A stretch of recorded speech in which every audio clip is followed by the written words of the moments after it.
Last orders at the bar, please.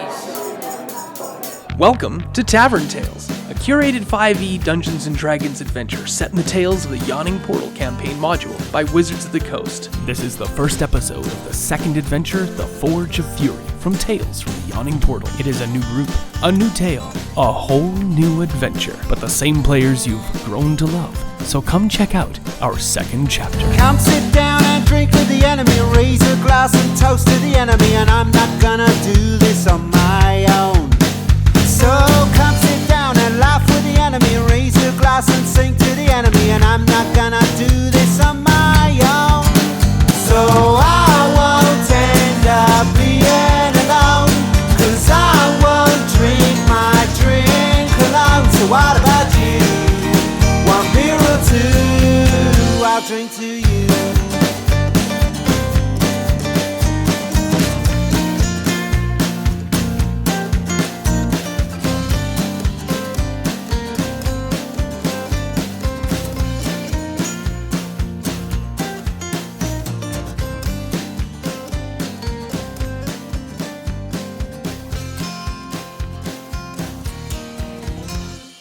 Hi, I'm Kyle, and welcome to The Forge of Fury. I have 5 lovely players around me, and they'll all introduce themselves in a moment. But we all got together briefly and discussed our characters and how they were all connected and tied together. And in order to make The Forge of Fury a much more epic and eventful dungeon delve and tale to be told, we have decided to tie all of the characters directly into the story itself, in specifically creating a band of dwarves hell-bent on redemption and revenge against those who laid their family members to waste 100 years ago and reclaimed the forge for their own purposes. Durgeddon the Black was the Stonehammer leader in the Forge of Fury. 100 years ago, it was leveled and taken over by orcs, and the Stonehammers were killed and scattered to the 4 corners. Durgeddon the Black's child, Eldakar Stonehammer, lived and made her way out of the Forge of Fury, but nobody knows how or why. Well, they know why, but they don't really know how. She then had a couple of kids. Her first child she pushed forth from her loins is the wonderful character played by Chelsea. What a wonderful introduction. Why don't you tell us a bit about your character, Chelsea? Tessakar Stonehammer is a dwarf who is 98 years old, and he's got white tufts of hair that gather up behind his ears and then explode. And then he's got this long, flowing white beard that's down to his knees. Wait, if he's only 90-odd years old, not even 100, how is his hair all white everywhere? Well, as a warlock, he made this pact where he sold his soul to gain some knowledge that released a unfortunate curse, which aged him considerably. Which is interesting as well, because Tessakar has a sibling, correct? Yes. My twin sister is Eldith, and I haven't seen her since I left the temple to go pursue a different god. Who is playing Eldith? That would be Paige. Paige, why don't you tell us a little bit about Eldith? Eldith, at one point, found that she didn't like the darkness within her family, and she kind of went the complete opposite and found a temple and a god and dragged her twin brother along with her, which obviously he did not appreciate. And so now they don't have the best relationship, which hopefully will be mended, because she likes to mend things and she likes to make things right. The god is? The god is Ilmater. And your character is a cleric or? Paladin. Durgeddon the Black had 3 siblings. Durgeddon himself was not the eldest. The eldest was actually Borgol the Old. Literally, his claim to fame as a dwarf was becoming old. And he has a grandchild or a great-grandchild out there in the world. Who is playing that character? That would be me, Aaron. Well, I'm playing Oscar Stonehammer, a dwarf rogue, an urban bounty hunter. He's got kind of a thin mustache, and it curls up at the sides. He's 75 years old, so he's still in the prime of life, obviously. And does he have more than just a mustache? Does he have a beard too, or? No, just a Wow. mustache. He's not really a beard kind of guy. That's unique for male dwarf. Now, Oscar is currently running around with another player's character. Who is Oscar interacting with? I'm running around with Tessakar. I guess nodding doesn't work, does it? No, nodding is not going to be effective. How did the two of you bump into each other? We have been working together for a while. And did you encounter each other on the streets of a city or town or out in the wilderness? Well, when I left the temple, I was trying to find somewhere just to hunker down for a bit. And lovely Oscar is a cousin that I grew up with, and we always kind of got along, so I went and crashed at his place. Forcefully. He didn't really want me there, but he dealt with it. You just went to Oscar's house. Yeah. You actually couldn't have grown up with him. You just knew Oh, that he right. was a Stonehammer that was nearby. Scratch that part. And he was a relative of yours because you were a cloistered scholar, correct? Right, yeah. Which means you grew up in the convent away from all interactions with life. Yeah. Not too sure really why your guys' mother, Eldakar, put you both there. That might come up. So the two of you been getting up to no good ever since. Yes. Now, Durgeddin was the second eldest, followed then by Garen Orkdoom. Do I have a descendant of Garen Orkdoom at the table? I'm Allison. I'm playing Fogram Stonehammer. He typically goes by Foggy. Foggy's a pretty interesting looking dwarf. He has a fiery red mohawk and a lovely fiery red beard to go with it and lovely braids, but he's also very pale and has kind of dark brown eyes, so he looks kind of interesting that way. Does your character have a relationship with anybody at the table? Yeah, me and Melusine. So I have a good friendship with my cousin Melusine. We haven't encountered that character No. yet. So there is another sibling named Numik the Unlucky. That is the youngest sibling of Durgeddin the Black. Numik the Unlucky had a grandchild or a great-grandchild named... I'm Marie Claire, and I'm playing Melusine Stonehammer. I have to do an arm movement with it.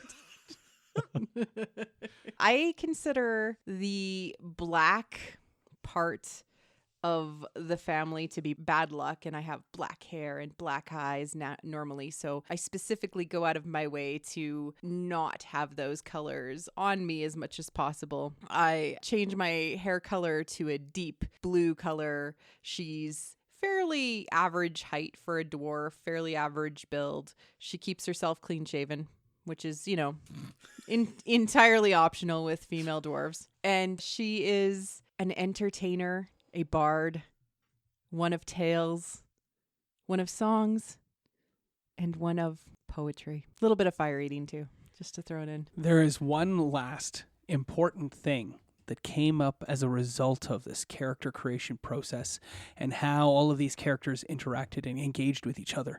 And that was that Durgeddin the Black had an item, an artifact that was the Stonehammer's right to rule. And that item was determined to be a gauntlet. The players determined that it was a magical gauntlet and has been placed in a giant diamond chest, and that the chest is trapped in the heart of the mountain in a hardened flow of lava and can only be opened by one who is descended from Durgeddin's blood and who recites a blood oath in Dwarven as their palm bleeds onto the diamond chest. It is told in legend that the chest is buried in the rib cage of a dead lava dragon. Now, how much of that is truth and how much of that is tales told these children by their parents as they grew up remains to be seen. With this established, and everyone's need and desire to one day return there, I will begin the game. The Yawning Portal is a busy, bustling place this evening. There's hardly a free chair, and all of the tables have groups of laughing and carousing patrons. A large number of empty steins are being picked up by industrious employees, careful of their backsides and the pinching hands of certain regulars. Eric, The Sun Elf server stifles a yelp, but does not manage to cool his look as he rubs his bottom savagely while balancing a heavy tray of goblets of elven wine. A storyteller failed to really capture anyone's attention with an elaborate tale with little excitement and next to no action.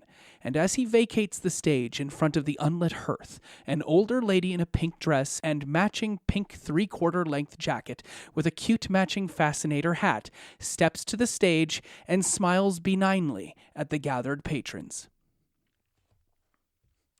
And in a moment of silence, she speaks. "Hello, and good evening to all of you. Many years ago, my father took this stage and told this tale in its entirety. Today is a special occasion, as it is the anniversary of his death 5 years ago. In commemoration of his life and of his favorite story, I would like to share with you the tale of the Stonehammers and the Forge of Fury. I very much hope that you will enjoy the tale that is to come, as it has brought me delight and entertainment in hearing it from my father from when I was so very young. So allow me to begin, as my father did, with the vision. He stood upon a battlement, on watch in the dead of night, when the spectral form of his grandfather appeared before him. A black shadow lies over my heart, my treasure, the Gauntlet of the Stonehammers. It must be reclaimed. Only a Stonehammer can do this. 5 fingers make the fist. 5 Stonehammers it will take. 5 levels to descend. 5 choices must thou make. Find the tooth of stone. To the summit you must climb. A finger of smoke will then be shown. That is the end of my rhyme. There are many ways to enter our hidden redoubt, as the orcs and then trogs proved so well, so long ago. Take care, and attend well to the warning of the dwarven statues of your forebears." And it is at that point the vision receded. And as we peek into the adventure itself, we find our 5 characters still spread out and split up. And the storyteller begins the tale of how Foggy and Melusine are arrested by the Lord of Blazing Dell, parceled up in chains, taken out to the crossroads, and hung in cages to die.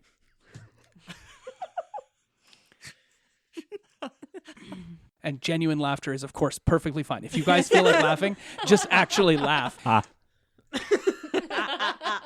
But Tessakar has been visited by the voice and ghostly frame of his grandfather, Durgeddon the Black, who stood upon the battlements, and who, with all of his ghostly ancestral power and regal being, informed him of his required duty to bring about the redemption of the Stonehammer clan. And while Tessakar, at first, did not want to go and reclaim the gauntlet, the great old one has voiced in the way of great beings that are outside the mortal ken the powerful image of this gauntlet upon Tessakar's hand, and how the fist of Tessakar will enact with the Gauntlet of the Stonehammers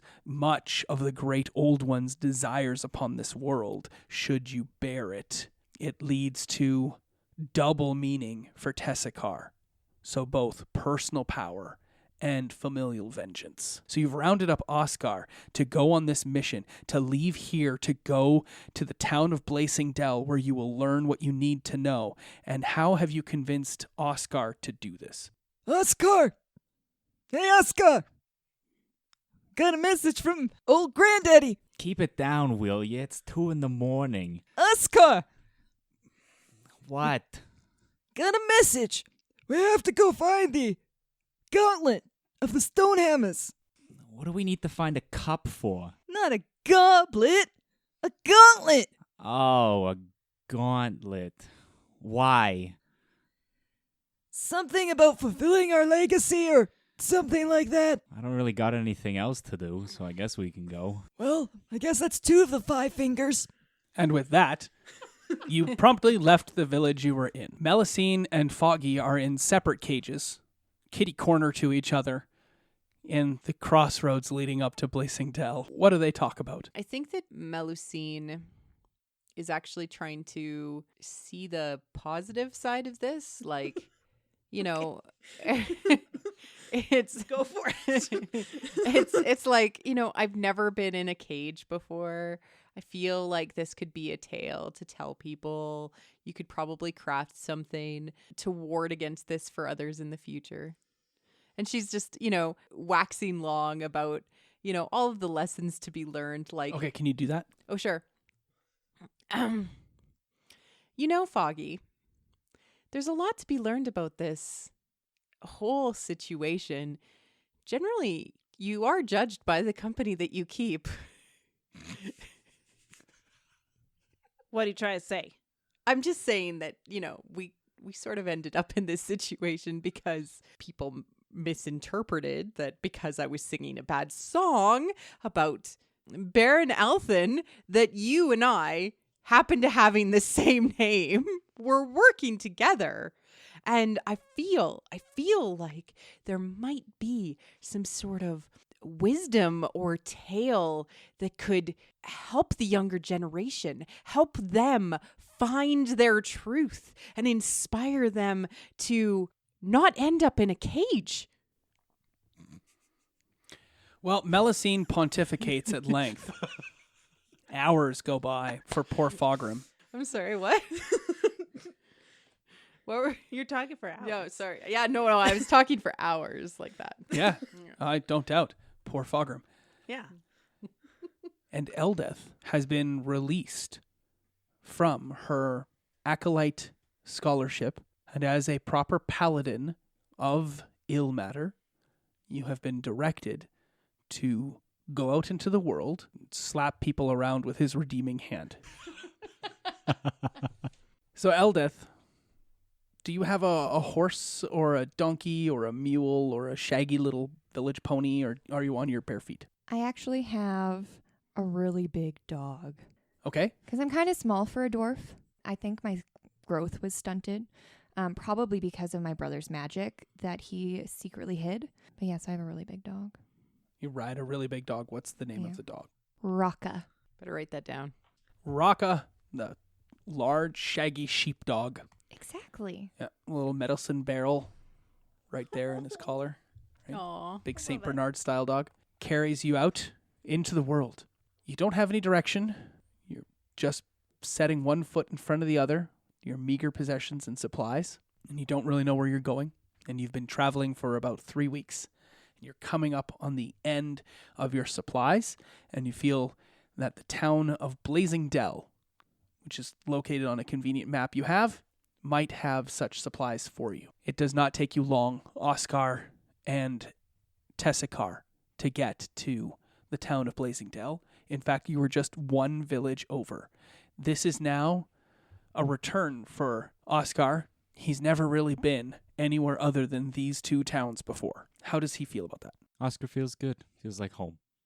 Because it is probably home. Yeah, it's a carbon copy town. Literally, it's a sim drop of one village and the next. Literally, the streets are laid out the same. Perfect. They both have monorails, just like North Haverbrook. What about Ogdenville? Yeah. Unfortunately, it was wiped out in the spell plague of '03. Great, now I have the monorail song I was stuck just in gonna my say, head. I have it too. The damn aughts. You come, the 2 of you, upon the crossroads. And Oscar, you know these crossroads so very well because you've never taken the path to the north or the path to the south. You've always moved from east to west, never wondering what lays upon those other directions. And coming from the south, you see a shaggy dog and a small figure in what sort of armor? Chain. Chainmail armor flashing in the brilliant Sunday light. Sunday, sure, it's a Sunday. In the summer Sunday light, you see a dog carrying a small person on it. Not too small, about Oscar height. And as usual, Baron Althon, the dick of Blazing Dell, Yeah. Yeah. Agreed. has prisoners hanging at the crossroads. The Dick of Blazing Dell. And that was the song that got Melusine locked up and then sent out to the crossroads to be imprisoned there for a week because no one should be allowed from the stocks in town and from the prison in town to continue to sing the song that Melusine would not stop singing, The Dick of Blazing Dell. and getting all of the other prisoners to sing along as well. Dick, Dick, Dick, Dick, Dick of Blazing Dell. The dick. Dick, Dick, Dick, Dick, Dick of Blazing Dell. The Dick. And we all know how that song ends, right? Oh yeah, he sucks. It's not a great song. No, but it's no, it just That song It's ended so catchy. it's a just bit so catchy. prematurely. That was good. That was great. Eldith, you're heading north. You're coming upon a crossroad. You see two figures, look kind of dwarven, walking westwards. And you see a couple of cages for some reason that look to have figures occupying the cages. Foggy, you're trying desperately to tune out your cousin, who has not stopped talking since you were both hung up here. But you do hear a commotion of figures that seem to be moving towards the crossroads, where all of these people will all interact with all at the same time. But they all hear Melusine's voice mid-conversation. And Chelsea, what is Melusine talking about right now? What is Melusine talking about? Yeah, what's the topic? She is talking about how many bastard children the Duke Dick has. Yep, go on. So I really thought that Timmy was one of the bastard children, but then I went and found out that he was actually legit. Don't ask that story. It was really weird. I had to sneak into this place and talk to these people, and it ended up being really weird. And as the three of you approach, this mellifluous, charismatic voice carries out completely unintelligible conversation to you about somebody named Timmy that they snuck. It's not even fun to listen to. As you hear issued forth from within the cage, a meeting happens under 3:00 in the afternoon sun by 5 dwarves at a crossroads outside of the town of Blazing Dell. As these three figures, Eldeth, Tessakar, and Oscar, all interact and engage because they all enter the crossroads at the same time. Begin. Tessakar? Is that you? Eldeth. Oh. Hi. Wow. You look really old. Yeah, it kind of happens sometimes.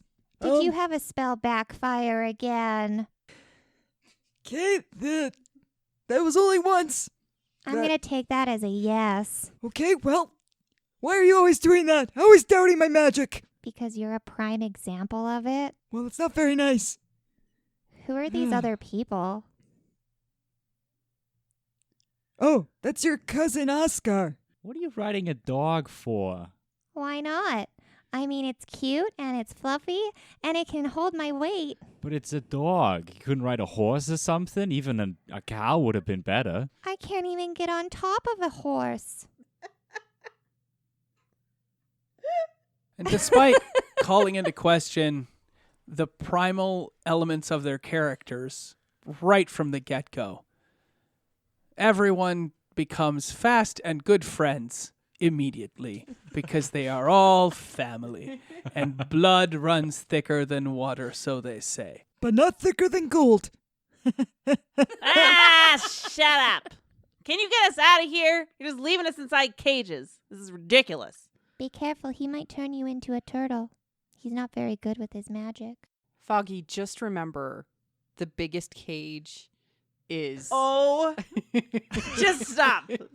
Enough. Oh my gosh! By the old great one! 5! 5 fingers! Those 5 fingers! 5! Yeah, you're really excited about that. I don't know why. Tessakar has an epileptic fit, it seems, in the middle of the crossroads. Booyah! But I will point out that you all recognize each other. You all recognize the nose of the Stonehammer clan, which is a common feature on all 5 of you. Aaron, can you just describe the nose of the Stonehammer clan, please? It's pointed downward. I think we should all get a picture The like whole this. time. Just points straight down. It's pointed straight down, and there is a small wart on the left nostril. Only on We all yours. have warts? Yes, Everyone there's has a bump. It's we'll say yes to the offer of the wart, but we can Yes. call it a bump. There's a nodule on the nose. It's not necessarily brown in color. It is a feature and distinctive element of the Stonehammer nose, and it looks literally like someone's pushing a finger against their nose. Yes. Perfect. A Stonehammer nose, as codified and established in podcast form. It's like we got beaks or something. Or one of the Stonehammers accidentally got a really bad boop. Boop on our Severe, snoot. severe booping. Yeah, it's called the boop from Thor. I think Lasted it's for I think it's like generations. instead of getting circumcised, Stonehammers get the boop when they're babies. Tip Into of the- their nose. They nip the tip. nip the tip. Nice. You are now a Stonehammer. Nip. Nip.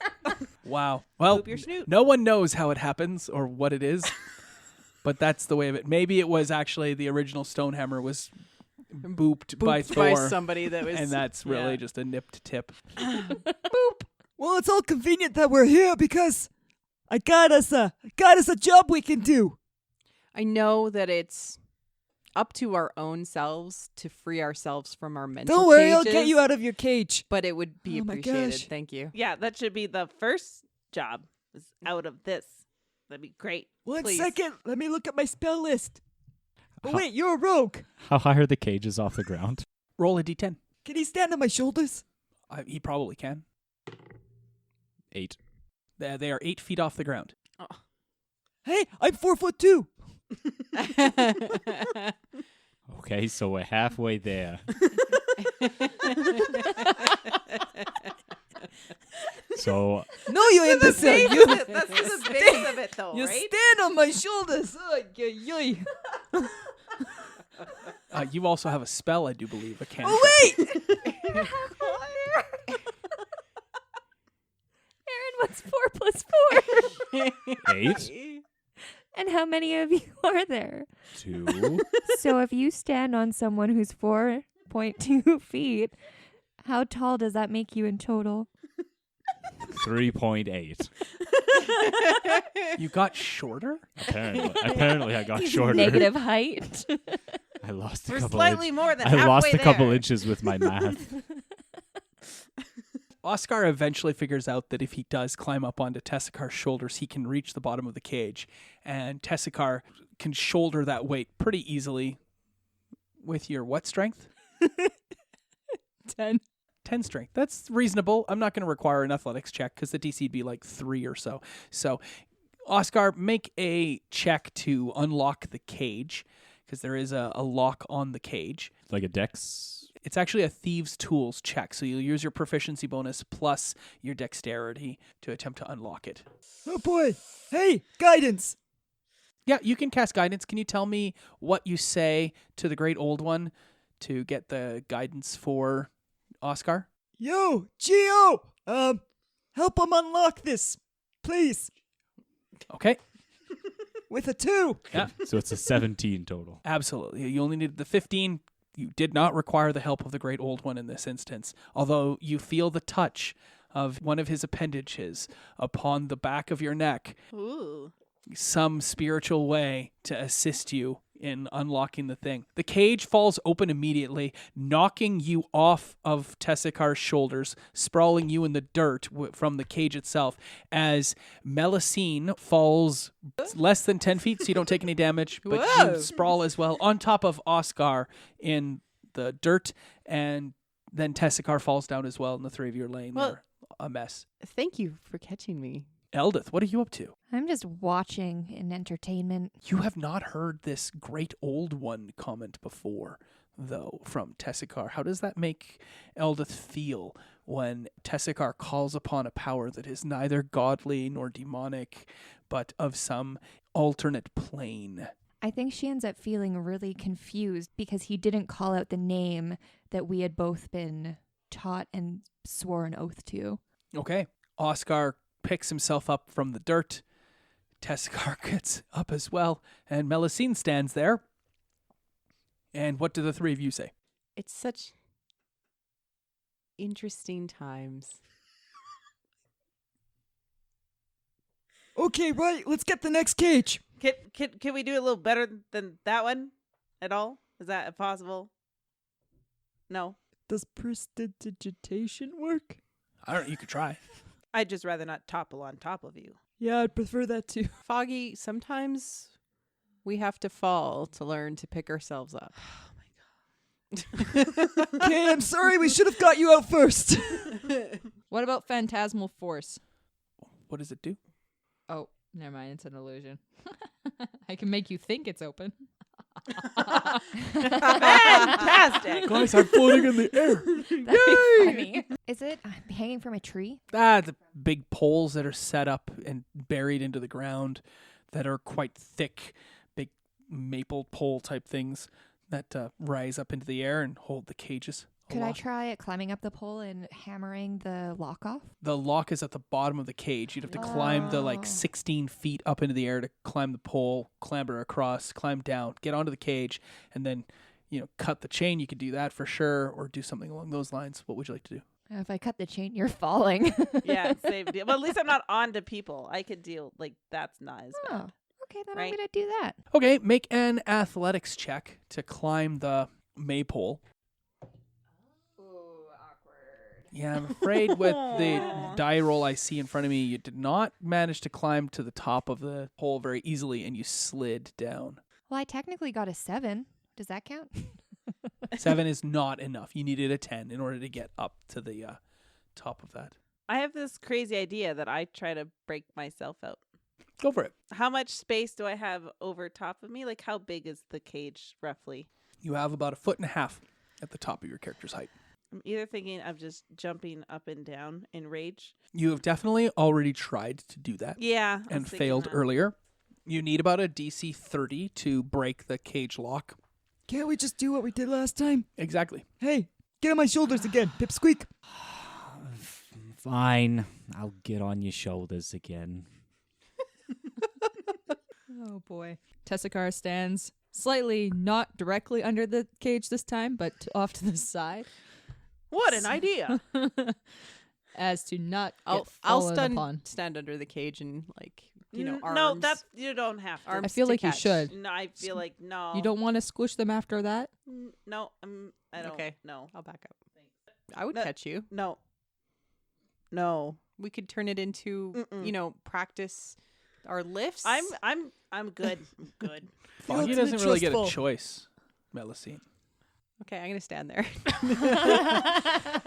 Foggy's going to fall either way unless Foggy's holding the bars and the cage door opens. I'm not falling on you. Now I'm gonna freaking try. It's gonna be hard. My arms aren't very long. No, they're not. So it's going to be hard, but you can probably do it. So let's make the check to unlock the gate. You're going to do guidance for this one? Guidance. Okay. 4. He needed it. Yeah, I needed it. What was the total you got? 16. This time, the great old one's caress is long and lingering. Is it above the border or below the border? It is. It's in your soul. So So below. Still has same nothing to do with question borders, really, does it? He's got a passport now. Great. The lock falls free, beautifully, perfectly.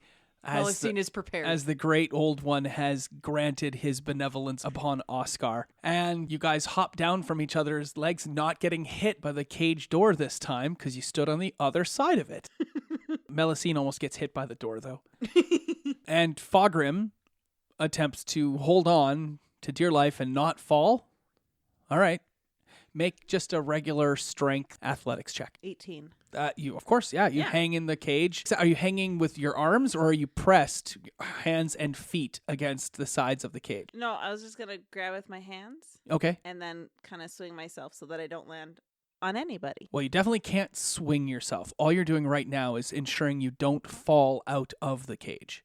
Oh, I was thinking like as I fell, I would grab something. Yeah, like a grapple almost, right? What are you going to try to grab? The hanging part of the cage, the door. Oh, like the what used to be the floor. door would be out of... Couldn't grab So the it. door is here, Yeah. and you're going to fall and grab what part of the door? What's the height of your character? He's 4'7". You're 4'7". I thought you were going to try to hold on to not fall out of the cage. Mel's still going to try to catch me. Exactly. This is an issue. So you fall free. You grab onto the door of the cage. That is more of a dexterity acrobatics check than a strength athletics check. Mm-hmm. Could you roll that? 16. Yeah, that's enough. You grab the door itself, the outer edge of the hinge, and swing back and forth on that. Melusine, can you roll a dodge to not get kicked in the face? Fail. Oh, a 3. You fail. You get kicked in the face by Fogrim as he madly lunges back and forth. Fogrim, roll damage, please. Oh, sorry. It's okay. I'm really trying to play up this unlucky So it's a thing. D4 plus your strength bonus. Oh. Of course. 9. Of course. I'm sorry. 9, damn it. It's like a swift boot to the face. Yeah, Melusine like falls backwards and lays just in the dirt and just like lays there.